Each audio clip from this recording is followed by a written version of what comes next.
Welcome to the Bookworm Duo, where we explore a variety of books. Today we review a romance book. Let's get started. Diving into the pages of a romance novel. Always a treat to unpack those stories of love and connection. You know me, I do love a good romance. Today we're taking a deep dive into Red String Theory by Lauren Kung Jessen. It's got this meant-to-be vibe that totally hooked me from the start. Hmm. Our main characters, Rooney and Jack, are such an intriguing pair. She's this super talented but secretive string artist who goes by Red String Girl, and he's a NASA engineer. Hmm. Talk about opposites attract. It all starts with a chance encounter, right? A bustling print shop in New York City. Jack's desperate for travel guides for a work presentation, and Rooney, who owns the shop, is juggling a million things. It's chaotic, but you can feel that spark between them right away. Oh, absolutely. Remember how Rooney teases him about being a tie guy instead of a scarf person? And then she ends up gifting him this gorgeous hand-knitted scarf. That's where I knew this is going to be a special kind of romance. Right, you get the sense that there's more to both of them than meets the eye. Jack's got this hidden artistic side. And Rooney, well, she's carrying around a lot of baggage from her childhood, especially her complicated relationship with her famous artist mother. And speaking of complicated, did you find it a little ironic that Rooney, the artist, is so drawn to the idea of fate?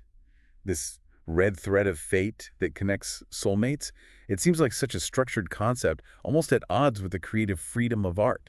That's a fascinating observation. It actually makes a lot of sense when you consider the Chinese myth that inspired her belief. It's not just about a predetermined path, it's about recognizing the interconnectedness of everything, how even seemingly random encounters can have profound meaning. Okay, so maybe that explains why she sets up those fate tests for Jack, inspired by the movie Serendipity. Remember their whirlwind first night together, exploring hidden jazz bars, the late-night dumpling adventure, releasing those paper lanterns into the sky? It felt like a movie montage come to life. Those fate tests are key to their story. Jessen uses them to challenge Jack's skepticism about fate and to push both characters out of their comfort zones. It's like Rooney's trying to prove that even a logical scientific mind like Jack's can be swayed by the magic of destiny. It was definitely working. I mean, Okay. come on, Jack, playing the upright bass at a jazz bar, who knew he had that in him? And then chasing a runaway paper lantern through the city. It's like a scene straight out of a rom-com. And it all leads to that rooftop encounter, right? The one with the special meaning for Rooney. It's clear there's a deeper connection forming something that goes beyond just a fun night out. Right. But then just when things are getting good, bam, Rooney's art installation, Entangled, gets dismantled because people were misusing it. Talk about a creative blow. It really shook her confidence in both her art and her belief in fate. That's a crucial turning point in the story. The destruction of Entangled is symbolic on so many levels. It represents Rooney's vulnerability, her fear of putting her art out into the world, and maybe even her fear of letting someone truly see her flaws and all. So what does she do? She accepts a NASA artist-in-residence position, seeking a fresh start, a new source of inspiration. And guess who her mission liaison turns out to be? None other than Jack. You can practically feel the tension building as they try to navigate this professional relationship while secretly grappling with the memory of their intense, fleeting connection. And the irony. Here's Rooney, surrounded by science and technology, trying to reignite her artistic spark, while Jack the scientist is slowly starting to question his own rigid worldview, thanks to Rooney's influence. It's like they're each a catalyst for change in the other's life, and that's where Jessen's writing really shines. She takes us deep into the world of NASA with vivid descriptions of the Mars yard, the clean room, even the neutral buoyancy lab where Rooney gets to experience a simulated moonwalk. Okay, that moonwatch scene totally blew my mind. I can practically feel the weightlessness, the awe of floating in that massive tank. That scene is more than just a cool NASA experience, though. It symbolizes Rooney's artistic journey, the feeling of being untethered, of exploring new creative possibilities. I see that. And it's interesting how that scene is juxtaposed with the Zuzu ceremony that Rooney and Jack attend later. It's this traditional Chinese event where babies choose objects that represent their future path.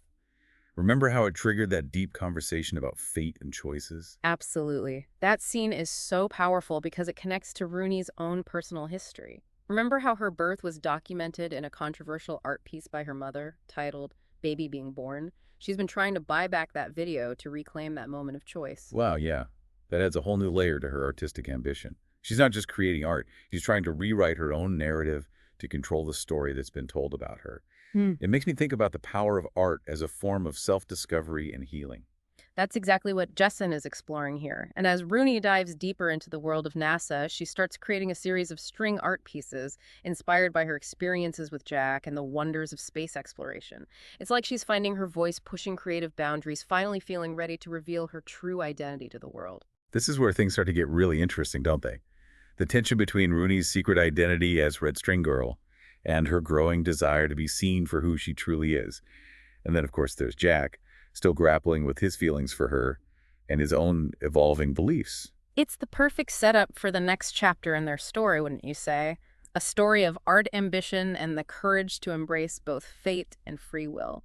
I can't wait to see where it goes from here. Ugh. What do you say we take a quick break and come back to discuss what happens next? Sounds good to me. Let's grab a metaphorical cup of coffee and dive back into the world of red string theory.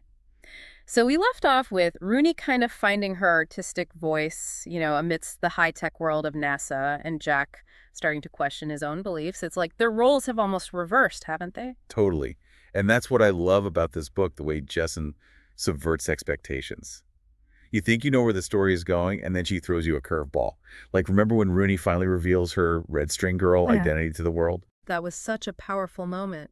Her art showcase, featuring that awe-inspiring installation, Nebulous, was a triumph. It's like she was finally claiming ownership of her talent and her past. I was so proud of her. She'd come so far from that heartbroken artist whose work was literally torn down. But speaking of heartbroken, what about that auction scene where she tried to buy back the video of her birth? I was on the edge of my seat hoping she'd win. It was heartbreaking to see her get outbid at the last second. That video of baby being born represented so much, her struggle to define herself apart from her mother's artistic legacy, her desire to control her own narrative. It made me wonder about the ethics of art. Right. Where do you draw the line between artistic expression and exploiting someone's life, especially a child's? That's a complex issue for sure, and Jessen doesn't shy away from those tough questions. She makes you think about the power dynamics at play in the art world, the commodification of personal experiences. But even though Rooney loses the auction, it's not a defeat. It's a turning point. She realizes that true artistic freedom comes from letting go of the past, from embracing the present moment. Exactly, and that's reflected in her art, remember Nebulous? It's this breathtaking display of color and texture inspired by the aurora borealis. It's about beauty mystery, the vastness of the universe. It's like she's finally tapping into something bigger than herself. And speaking of tapping into something bigger, let's talk about Jack. He quits his NASA job. I was like, whoa, what just happened? It felt so sudden, yet so right at the same time. It was a bold move, definitely. But remember, he'd been questioning his path for a while thanks to Rooney's influence. She showed him that there's more to life than logic and data. There's passion, purpose, a little bit of magic. And it's that match that leads him right back to Rooney in New York City. Their reunion is everything I'd hoped for. Electric, full of unspoken longing, a recognition that their connection runs deeper than either of them initially realized. It's a classic meant-to-be moment, right? Fate, or maybe just their own choices brought them back together, and their future looks bright. Rooney's art career is taking off, she's embracing her true identity, and Jack is finally pursuing a path that aligns with his values. I love how Jessen gives us a glimpse into their life a year later. They're still deeply in love, traveling the world, creating art together.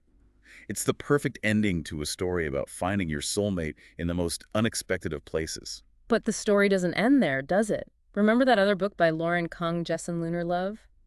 I hear it features characters from Red String Theory. I'm dying to know how their stories intertwine. Me too. It seems like Jessen is creating this whole universe of interconnected characters and storylines, all exploring themes of fate, love, and the search for meaning. I'm already adding it to my to-read list. And that's what makes a good book so captivating, isn't it? It leaves you wanting more. It sparks your curiosity. It makes you think about the world in new ways. Absolutely. Red String Theory was such a delightful read. It's a reminder that sometimes taking a leap of faith and trusting in the unknown can lead to the most extraordinary destinations. And maybe there's a little bit of red string magic at play in our own lives too. Makes you wonder, is there really like a red thread of fate? Like connecting us to all the people and experiences that are meant to shape our lives? Or is it all just random events? What do you think? I think that's the beauty of Jessen's storytelling. She doesn't really give us a definitive answer. She kind of leaves it open to interpretation, encouraging us to ponder, the mysteries of fate and free will. And that's what makes it so thought-provoking. It's not just a fluffy romance, right? It's a story that stays with you, makes you question your own beliefs about destiny and the choices that we make. Exactly. And, it reminds us to pay attention to those moments of serendipity, those unexpected encounters that feel like they were meant to be. And who knows, maybe there is a little bit of like red string magic at play in all of our lives. I would like to think so. It certainly adds a bit of wonder and excitement to the everyday, doesn't it? Speaking of wonder, I'm so curious to explore lunar love and see how Jessen weaves these characters and themes together across multiple books. I hear it delves into the world of astrophysics, exploring the complexities of love across generations. It sounds like a fascinating companion piece to red string theory, further enriching Jessen's literary universe. Well, I know what I'm reading next. Red string theory has definitely left me with a renewed sense of possibility, a reminder that sometimes the most unexpected journeys can lead to the most beautiful destinations. Yeah, it's a story that celebrates the serendipitous nature of life and the power of human connection. And ultimately, isn't that what we all crave? A sense of belonging, a feeling that we're part of something bigger than ourselves. Beautifully said. It's a reminder to embrace the unknown, to trust our intuition, and to believe that even in a world driven by logic and science, there's still room for a little bit of magic. Absolutely. And who knows, maybe that magic is just waiting to be discovered right Yeah. around the corner, connected to us by an invisible red string. Thanks for joining us. Subscribe for more bookish adventures and hit that like button if you enjoyed the ride. Don't forget to share the knowledge, spread the word,